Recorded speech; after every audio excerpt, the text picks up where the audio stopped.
ओलपाड़ के किसान को जमीन पर फाइनेंस देने को कहा, लेकिन शिकायतकर्ता को नहीं दिए गए 2 करोड़ रुपए। धोखाधड़ी का मामला दर्ज। सूरत इको सेल पुलिस ने आरोपी दिलीप सिंह वखत सिंह वाला को पकड़ा। इस घटना में शिकायतकर्ता को अपनी जमीन पर वित्त की आवश्यकता थी। जहां शिकायतकर्ता आरोपी के संपर्क में आया, जिसमें आरोपियों ने शिकायतकर्ता से जमीन के लिए 2 करोड़ रुपए देने को कहा। 28 अक्टूबर 2024 को आरोपी ने अपने अन्य दोस्तों के साथ मिलकर शिकायतकर्ता के साथ आपराधिक षड्यंत्र रचा, जिसमें परिवार की जमीन पर फाइनेंस से 2 करोड़ रुपए की राशि उधार ली गई थी। भूमि विक्रय दस्तावेज प्राप्त कर लिया गया। बाद में जब 2 करोड़ रुपए की रकम नहीं चुकाई गई तो मामला पुलिस तक पहुंचा। इस घटना में कुल 5 आरोपी की मिलीभगत बाहर आई है, जिसमें इको सेल पुलिस ने आरोपी दिलीप सिंह को गिरफ्तार कर लिया है और आगे की कार्यवाही कर रही है।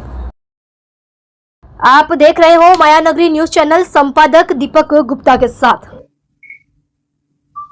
મહેરબાન પોલીસ કમિશનર શ્રી અનુપમસિંહ ગેહલોત સાહેબના માર્ગદર્શન નીચે જોઈન્ટ પોલીસ કમિશનર શ્રી તથા ડીસીપી ક્રાઇમ સાહેબ શ્રી તથા એસીપી ઇકો સેલના માર્ગદર્શન અને રાહબરી નીચે ઇકોનોમિક સેલની અંદર કામગીરી થતી હોય છે, જેના આધારે ગઈકાલ તારીખ 10/3/2025ના રોજ એક ગુનો દાખલ કરવામાં આવ્યો છે, જેના ફરિયાદી શ્રી મહેશભાઈ ગોળકિયા છે।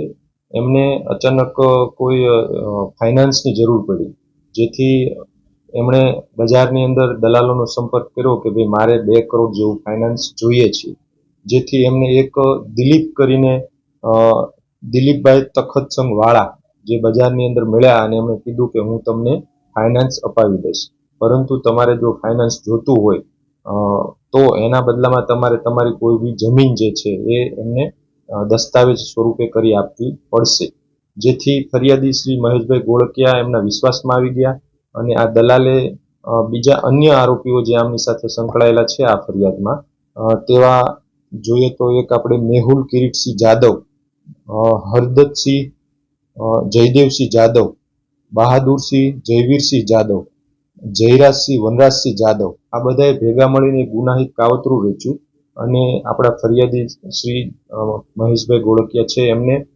દસ્તાવેજ પણ કરાવી લીધો। એમના પત્ની મધુબેન છે, એમના નામની જમીન હતી, એમનો દસ્તાવેજ ફરિયાદીશ્રીએ કરી આપ્યો અને એમના બદલામાં કોઈ પણ પ્રકારનું ફાઇનાન્સ પણ આપ્યું નહીં અને એમની સાથે એક છેતરપિંડી ચીટિંગ કરવામાં આવ્યું, જેની તપાસ હાલ અમો કરી રહ્યા છે અને અન્ય આરોપીઓને પણ પકડવાની તજવીજ હાલમાં શરૂ છે।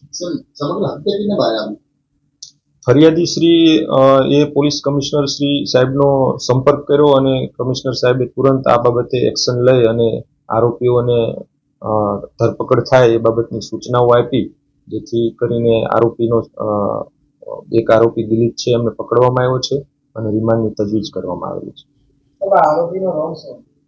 આરોપી જે દસ્તાવેજ કરાવનાર અન્ય આરોપીઓ છે એ અને ફરિયાદી શ્રી બંને વચ્ચે દલાલની ભૂમિકા ભજવી છે અને આ સમગ્ર પ્રકરણની અંદર એમને 2 થી 3% જેટલી દલાલી મળશે અને જે આરોપીઓ જે છે એ પણ એમના ગામના સગા સંબંધીઓ છે, જેથી એ સમગ્ર જમીન લખાવી લીધી છે એની અંદર પણ એમનો કેટલો ભાગ છે, એમને કેટલો અંદરખાને ભાગ રાખ્યો છે એ બાબતની પણ તપાસ શરૂ છે।